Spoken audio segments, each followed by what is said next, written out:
تو سینٹ کے انتخابات بھی مروت صاحب قریب ہیں اور پاکستان تحریک انصاف کہہ رہی ہے کہ ہم بوائیکاٹ کرنے کی طرف آئیں گے.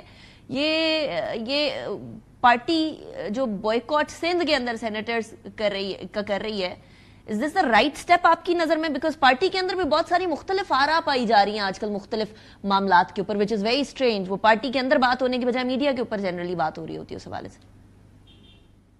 نہیں, سندھ کے صدر ہیں ہمارے پاکستان تحریک انصاف کے, انہوں نے بیان دیا ہے تو پارٹی کے ایک ذمہ دار شخص ہیں, اور سندھ میں کیا چھوڑا ہے ہمارے لیے یا پاکستان کے لوگوں کے لیے.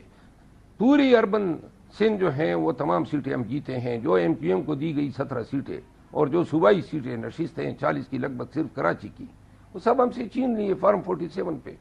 تو کون سا, اور اس میں جو ہم نے بائیکاٹ کیا ہے اسی اسمبلی میں اب زرداری صاحب کہہ رہے ہیں ہم 10 سیٹیں جیتیں گے. اچھا, ویسے ذمہ دار تو اسد کیسر صاحب بھی ہے نا مروت صاحب؟ آپ نے فرمایا کہ سندھ ذمہ دار ہے نا, وہ پارٹی میں ذمہ داران میں سے ایک ذمہ دار سمجھے جاتے ہیں نا, سینئر رہنما سمجھے جاتے ہیں. Am I correct? نہیں, اسد کیسر صاحب تو ہمارے انتہائی سینئر. اسد کیسر صاحب نے فرمایا ہے کہ سی ایم کے پی کے کو وفاق کے ساتھ تعلقات صحیح نہیں رکھنے چاہیے. یہ صحیح ذمہ دارانہ بیان ہے؟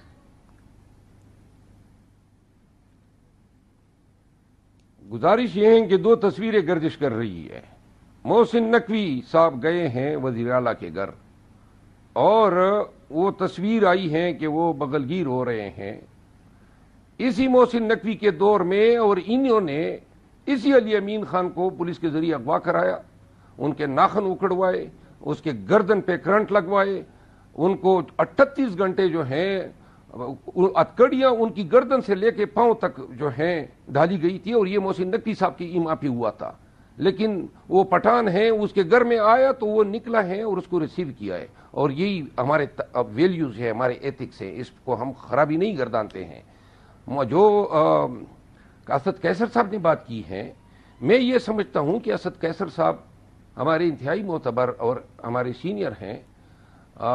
میں یہ ریلیم یا یہ کریڈٹ یا یہ فیصلہ چیف منسٹر کے پی کو کرنا چاہیے کہ وہ کس حد تک وفاقی حکومت کے ساتھ یا جو ہمارے سیاسی حریف ہے کس حد تک ان کو ان کے ساتھ روابط رکھنے چاہیے. یہ میں نہیں کہہ سکتا ہوں کہ میں چیف منسٹر کو یہ بتاؤں. البتہ ان کو یہ ضرور احساس ہیں اب کہ پی ٹی آئی کے لوگ جو ہیں سرکاری اجلاسوں میں کوئی جپیاں, کوئی پیار محبت, کوئی یہ چیزیں افورڈ نہیں کر سکتے, دیکھ نہیں سکتے ہیں. یہ انہوں نے ہمارے ساتھ یہ آپ نے ابھی فرمایا کہ روایات ہے, پختون روایات ہے کہ گھر پہ کوئی آ جائے تو پھر اس کو واپس نہیں بھیجا جاتا ہے, عزت تعظیم دی جاتی ہے. دوسری طرف آپ کہہ رہے ہیں کہ پی ٹی آئی کے لوگ یہ افورڈ نہیں کر سکتے کہ یہ جپیاں ڈالی جائیں جب ملاقاتیں ہوں. مروت صاحب, اسٹیٹ کے معاملات تو اسی طریقے سے چلتے ہیں, پرسنل گرج کی بیسس کے اوپر اسٹیٹ کے معاملات تو نہیں چلائے جا سکتے. میں نے یہ کہا گھر میں اگر آیا ہے تو کوئی اس میں ہمیں غلطی نظر نہیں آ رہی ہے, لیکن اگر سرکاری دفاتر میں میل ملاپ ہو تو احتیاط برتنا چاہیے. مطلب پرسنل گرجز اتنی بڑھ جائیں کہ سرکاری معاملات کے اندر بھی وہ رکھنا ڈالنے لگے. مروت صاحب, کیا آپ یہ کہہ رہے ہیں کہ سی ایم کے پی کے اور فیڈرل کے تعلقات جو ہیں وہ تھوڑے ٹائٹنڈ ہی رہنے چاہیے, مطلب تھوڑی تناؤ رہنا چاہیے ان کے؟ میں یہ کہتا ہوں کہ تناؤ نہیں رہنا چاہیے. کوئی پیار محبت کی پینگیں ہم نہیں بڑھا سکتے ہیں. وی مین اونلی بزنس کی حد تک بات ہو. دوسری بات یہ ہے کہ یہ جو آپ فرما رہی ہے نا, کون سی پیار محبت اور تناؤ, یہ ایک طرف عوام پاکستان ہے اور دوسری طرف قبضہ مافیا ہے.